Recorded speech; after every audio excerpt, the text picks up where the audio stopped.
Elon Musk stepped into his home with a bruised eye and a bandage across his forehead, hoping to slip away unnoticed to tend to his injuries before his children caught sight of him. Yet, his 5-year-old son was playing in the living room as his father returned from what seemed a routine car mishap. The boy's face lit up with delight, until his gaze fell upon his father's battered and bandaged visage. That moment birthed a question that froze Elon in his tracks, unveiling a harrowing burden his young son had silently shouldered. "Daddy, did someone hurt you because they're mad about what you write on your computer? Did I put you in danger by being your son?" In that instant, Elon uncovered the devastating fear gnawing at his 5-year-old, a weight that would shatter any parent's heart. The guilt and terror the boy had quietly borne exposed the darker facets of fame no child should endure, sparking changes every public figure must heed.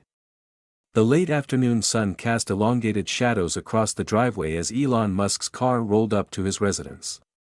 He lingered behind the wheel after switching off the engine, peering into the rearview mirror with a slight wince at his reflection. A purplish-blue bruise encircled his left eye, while a small white bandage concealed a cut just below his hairline. Though the doctor had assured him the injuries were superficial, their dramatic appearance told a different story. Elon exhaled, gathering his belongings from the passenger seat. It had been a grueling day, starting with a morning meeting and ending unexpectedly in the emergency room after another driver ran a red light, colliding with the passenger side of his vehicle. Thankfully, no one suffered grave harm, but the impact had jolted him sideways, his face striking the driver's window. Following a hospital checkup and police statements, he spent hours wrangling insurance paperwork, arranging the wrecked car's removal, and rescheduling missed appointments. Now home at last, he craved a peaceful evening with family, pain relief, and ice for his throbbing eye. He texted his household staff about the accident, downplaying his injuries to avoid alarming the children. His plan was to sneak inside, clean up, and then calmly explain the situation to his kids before they noticed the bruises. But as he eased open the front door and tiptoed into the foyer, his careful strategy unraveled instantly. 5-year-old X was engrossed in stacking building blocks on the living room floor, crafting what resembled an intricate space station. The creak of the door drew his attention, and his face glowed with the pure joy children show when a beloved parent returns. "Daddy!" he exclaimed, leaping up and bounding toward Elon with his usual exuberance. Then he halted abruptly, his light, curly hair bouncing with the sudden stop. His blue eyes widened as they traced the bruises around Elon's eye and the bandaged forehead. His smile faded, replaced by a concern that seemed too mature for his tender years. X approached more slowly, his small face etched with gravity and worry. Reaching Elon, he gently touched his father's hand, lifting his perceptive gaze, eyes that always seemed to see beyond a child's age. "Daddy, what happened to your face? Are you okay?" he asked in a soft yet steady voice. Elon quickly set down his bag and knelt to meet his son at eye level, unwilling to let X crane his neck, especially when the boy was clearly distressed. Despite the headache and exhaustion from a taxing day, he offered a reassuring smile. "I'm fine, buddy," he said gently. "I was in a little car accident today. Another driver didn't stop at a red light and hit my car. The doctors checked me out, and it's just a small bruise and a little cut. Looks worse than it is." He anticipated X might ask about the car or seek details of the crash, topics that typically intrigue kids. The drama of smashed vehicles. The thrill of ambulance sirens. He was ready to assure X that all was well, that the accident wasn't serious, and that cars could be repaired or replaced. Instead, X fixed him with those thoughtful blue eyes and posed a question that hit like a physical blow, far harder than the day's crash. "Daddy, did someone hurt you because they're mad about what you write on your computer? Did I put you in danger by being your son?" The words hung heavy between them, their weight shattering the air. Elon felt the breath knocked out of him. For a moment, he couldn't speak, stunned by the realization of what troubled his young son and how long he'd carried it. X had somehow absorbed, overhearing conversations or glimpsing news snippets, that his father's public statements and business moves sometimes sparked anger. Even more harrowing, the 5-year-old had concluded his mere existence as Elon's child might make his father a target for violence. The thought of X bearing this guilt and fear was nearly unbearable. Elon placed his hands tenderly on X's small shoulders, locking eyes with him. "No, X, absolutely not. It was just a regular car accident. The other driver ignored the traffic light, that's all. It had nothing to do with me, my work, or what I say online. And it certainly has nothing to do with you being my son." X didn't seem fully convinced. "But sometimes people say mean things about you on TV. And I heard Maria and Carlos talking in the kitchen." Maria and Carlos were part of the household staff. "They said some people are really mad at you because of what you write on Twitter. Maria said she worries about our safety." Elon resolved to address his staff about avoiding such discussions where curious ears might catch them. More crucially, he needed to directly dispel his son's fears. "Let's sit and talk this through properly," he said, guiding X to the plush sofa in the living room. He settled and lifted his son onto his lap, a position where X always felt secure during serious talks. "You're right that I sometimes say things online that upset people," Elon began, choosing his words with care. "And sometimes people disagree with the decisions I make for my companies. That's part of being a business leader with a public presence. Not everyone agrees, and that's okay." X listened intently, his small face serious. "But what if someone wants to hurt you because they're angry? What if they find out where we live?" This question revealed the depth of his young son's anxiety.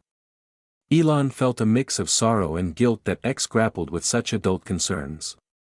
"We have a top-notch security team protecting our family," he assured. "Remember those nice men and women always around when we go out? Their job is to keep us safe, and our home has special security systems for our protection." He gently brushed a curl from X's forehead. "But most importantly, I want you to know that being your dad is the greatest joy in my life. No public attention or criticism will ever make me regret having such an amazing son. You never put me in danger. In fact, you're one of the main reasons I work so hard to make the world better." X seemed to mull this over. "But you promised today's accident wasn't because someone was mad at you?" "I promise," Elon said firmly. "It was a typical road accident, the kind that happens to regular people every day. The other driver apologized, and the police handled it like they would for anyone. It's totally unrelated to who I am or what I do." X cautiously reached up, touching the bruise around Elon's eye. "Does it hurt a lot?" "A little," Elon admitted. "But the doctor gave me pain meds, and ice will help the swelling. I'll look normal again soon." X nodded, though concern lingered in his eyes. Elon realized one conversation wouldn't resolve the deeper issues X had revealed. This called for a more thorough dialogue about safety, family, and the divide between the adult worlds of business and politics and the safe haven of their home life. "X, I think we need to talk more about some of these worries," Elon said gently. "I'm sad you've been carrying these thoughts without telling me. Have you been thinking about this for a while?" X nodded, staring at his hands. "Sometimes, when you're on the phone and look worried, I think maybe someone's treating you badly. And when we go out and there are lots of people with cameras, some of them look angry. I don't want them to hurt you." This straightforward child's remark struck Elon deeply. While he juggled managing multiple companies, engaging in public debates, and making decisions impacting thousands of employees, his 5-year-old son quietly observed and fretted over his safety. "I understand why that worries you," Elon acknowledged. "But I want you to know that though some people may disagree with my work decisions, our family is protected and loved. You should never feel responsible for adult problems. That's not your job. Your job is to be a kid, to play, learn, and grow." X pondered this seriously. "But what's your job, Daddy? Making cars and rockets? Or being my dad?" This innocent query touched the core of what Elon himself wrestled with, balancing his demanding career with his role as a father. "Both are my jobs," he explained. But being your dad is the most important. Cars, rockets, and my other work are my way of making the world better for you and other kids in the future. But none of it would matter if I weren't a good dad to you now. X seemed to reflect on this, his expression thoughtful despite his age. Then he looked up with clear blue eyes and said, "Daddy, I just want you to be safe because I need you to teach me things and read me stories. Can you promise to be extra careful so nothing bad happens to you?" The pure love and concern in his son's voice moved Elon deeply, reminding him of the profound responsibility he held not just as a business leader but as a parent. His child didn't ask for more toys or privileges, he sought assurance his father would remain safe and present in his life. "I promise I'll be extra careful," Elon said solemnly, understanding the weight of this pledge to his son. "I'll drive more cautiously. I'll ensure our security team always does their job well, and I'll try to be more careful with what I say online to upset fewer people. Being with you is what matters most to me." X's face relaxed slightly with this promise. "Thank you, Daddy." Elon hugged his son, mindful of his bruised face but eager to offer the physical reassurance children often need beyond words. X nestled against him, wrapping his small arms around Elon's neck with the trust only a child can give. A moment later, X pulled back and asked, "Can we read extra stories tonight? Maybe 3 books instead of 2? Elon smiled, relieved to see his son shift to more typical childish concerns. "Of course. In fact, I think tonight we should read at least 4 books, and maybe have ice cream before dinner." X's eyes widened at this unexpected treat. "Really? Ice cream before dinner?" "Just this once," Elon clarified with a grin. "Special circumstances." The evening was wholly devoted to X and his siblings. Elon set aside his phones, ignoring the stack of work emails that piled up during his unplanned hospital visit, and focused entirely on his children. They enjoyed ice cream together, played with X's blocks, and at bedtime, Elon read not 4 but 5 stories until X's eyelids drooped with sleepiness. Tucking his son into bed, surrounded by space-themed decor reflecting the boy's fascination with his father's SpaceX work, Elon planted a gentle kiss on X's forehead. "I love you more than all the stars in the sky," he whispered, their usual bedtime ritual. "I love you more than all the planets and asteroids," X mumbled sleepily, completing the rite before his eyes fully closed. Elon lingered by the bed for a few minutes, watching his son's peaceful breathing and reflecting on their earlier talk. The bruise under his eye, once the day's biggest worry, now paled against the realization that his young child had quietly fretted over his safety and felt responsible for potential danger. That night, after the children slept, Elon sat in his home office with an ice pack pressed to his eye, deeply contemplating the changes he needed to make. His son's innocent question had unearthed a facet of their family life he'd overlooked, how his public image and the controversy surrounding it affected his children's emotional well-being. The next morning, Elon gathered his household staff for a brief but critical meeting. After a night's rest, his eye looked even more dramatic, the bruise deepening to a rich purple, but his focus was on matters far weightier than his appearance. "I need to discuss something important," he began. "Yesterday, when I came home with this," he gestured to his injured face, X asked if someone hurt me because they were angry about what I write online. He worried that being my son might put me in danger. The staff exchanged concerned glances, clearly troubled by this revelation.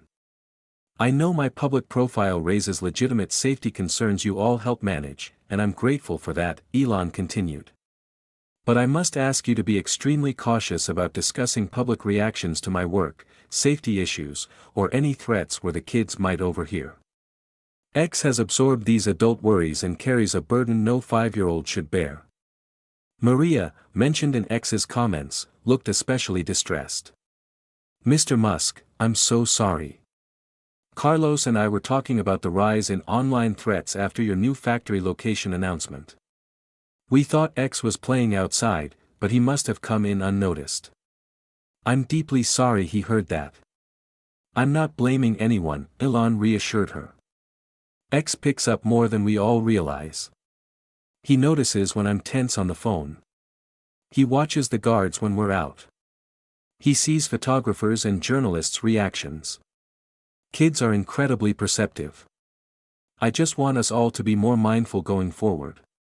The staff nodded in agreement, and Elon outlined specific changes he wanted implemented. The house would have designated zones for adult discussions on sensitive topics, stricter rules for security talk, and greater efforts to shield the children from media exposure or social media reactions to his public statements. After briefing the staff, Elon turned his attention to his own habits and demeanor. At breakfast with X and his siblings, he deliberately kept his phones out of sight, fully engaging with the children's tales of last night's dreams and day's plans. When X asked about his eye, which looked even more striking in the morning light, Elon calmly explained that bruises often appear worse before improving, but he felt fine, and doctors confirmed proper healing. He steered the conversation to X's scheduled activities, emphasizing the normal, secure rhythm of their family life. After the children departed for their various engagements, X to preschool, others to school or playdates, Elon tackled another key task. He scheduled a meeting with his personal security team, including the head of his family's protection detail. There's been a significant oversight in our security protocols, he started as they gathered. We've focused on physical protection and crisis response, which is crucial. But we haven't adequately addressed the emotional impact of security measures on my children, especially X. He shared the essence of his conversation with his son, noting the concern and, in some cases, genuine worry etched on the professionals' faces. "Sir, I had no idea X was carrying such worries," said Michael, the security chief who'd served the family for years. "We've always tried to be friendly with the kids while staying vigilant. We never wanted them to fear our presence." "I know," Elon acknowledged, "and you've done an excellent job balancing those priorities. The issue isn't your behavior with the kids. It's that we haven't given them an age-appropriate understanding of why security exists in their lives when most of their friends don't have it." Together with the security team, Elon devised a plan to help X and his siblings grasp their family's security needs without heightening their anxiety. Guards would be presented more clearly as helpers and protectors, their role framed as a routine part of life for a high-profile family, not tied to specific threats. For X, Elon arranged a one-on-one session with Michael, a trusted figure, to show non-threatening aspects of the job, communication devices and surveillance cameras, emphasizing these tools ensured everyone's safety, not a cause for fear. As the day progressed, Elon also reflected on his online behavior and public statements. Though known for candid comments and willingness to engage in public debates, X's question prompted a re-evaluation of these exchanges' potential impact on his family. It wasn't just about safety risks but the emotional toll his children might bear when inevitably exposed to public controversies around their father. That evening, when X returned from preschool, Elon adjusted his schedule to come home earlier. He suggested a walk together on their secure property, offering uninterrupted time without phones, tablets, or siblings.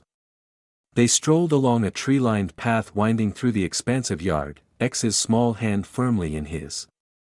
Elon broached their previous day's talk. "I've been thinking a lot about what we discussed yesterday," he said, keeping his tone light and warm. "About your worries over my safety and what people sometimes say about me online or on TV." X looked up with those perceptive blue eyes. "Did you tell the guards to be extra careful, like you promised?" "Yes," Elon confirmed. "We had a good talk about keeping our family safe. But I also realized I haven't explained some things about my work well enough, why it sometimes draws attention other kids' parents don't get." They paused by a small pond where X loved watching koi fish swim. Sitting on a bench overlooking the water, Elon tried to frame his thoughts for a 5-year-old. "You know how I've built electric cars and rockets?" he began. X nodded. "And tunnels, brain computers, and solar panels," he added, showing his awareness of his father's diverse projects. Elon smiled. "Right. Well, when someone tries to create something new or change how things are done, it can sometimes make people uneasy or even annoyed. Not because what we do is bad, but because change can scare them, like when you didn't want to try broccoli because it looked weird." "Exactly," Elon agreed. You weren't sure about broccoli until you tried it and found it wasn't so bad. Some people feel that way about electric cars or living on Mars until they learn more. He continued, choosing his words carefully. Part of my job is sharing these new ideas and sometimes disagreeing with people who don't think they're good. That's normal and healthy, people debating important things. But sometimes, especially online or on TV, those disagreements can seem angrier or meaner than they really are. X seemed to follow this explanation. So when people say mean things, they're just scared of your new ideas? Sometimes, Elon admitted. Sometimes they genuinely think there are better ways to solve the same problems. And sometimes I might express my ideas in a way that seems too harsh or dismissive of others' concerns. I'm working on getting better at that. He squeezed X's hand gently. But the most important thing I want you to understand is that disagreements over ideas, even heated ones, are very different from physical danger. Yesterday's car accident was just a fluke. And while some people strongly disagree with my ideas or business decisions, that doesn't mean they wish harm on me or our family. X mulled this over, his expression thoughtful. But that's why we have guards, right? In case someone really does want to hurt us? Elon nodded. He didn't want to lie to his son but also didn't want to amplify his anxiety. Yes, that's part of it. When someone is known by many people, like actors, presidents, or business leaders, they usually have security. Not because they're in constant danger, but as a precaution, like wearing a seatbelt in a car or a helmet on a bike. Mostly, nothing bad happens, but we take precautions to stay safe. X seemed content with this explanation. So it's not my fault we need guards? Of course not, Elon said firmly. Having you and your siblings is the best thing in my life. You bring me joy, love, and purpose. You're never, ever a source of danger or trouble for me. You're the reason I work so hard to make the world better so you and other kids have a bright future. The conversation shifted as X spotted a particularly large koi and pointed excitedly. The next half hour was spent naming the fish and spinning tales of its underwater adventures. The serious talk gave way to imaginative play more suited to a 5-year-old. That night, a new element joined their bedtime routine. After reading the usual stories, Elon sat on X's bed edge and asked, "Is there anything you're curious about or worried about that you'd like to talk about before sleep?" X paused, then asked, "Is your eye getting better? It looks really purple." "It's improving," Elon assured, "and look, I can open and close it fully now." He made a funny face, prompting X to giggle. "The color will fade in a week. The body's great at healing itself." "Good," X said contentedly. "Because I need your help building a Mars colony model for my school project next week." "I wouldn't miss it," Elon promised. "Any other questions or worries before bed?" X shook his head, his curls spilling onto the pillow. "No worries, but can we have pancakes for breakfast tomorrow?" "I think that can be arranged," Elon agreed with a smile, relieved to see his son focused on typical kid concerns rather than adult anxieties.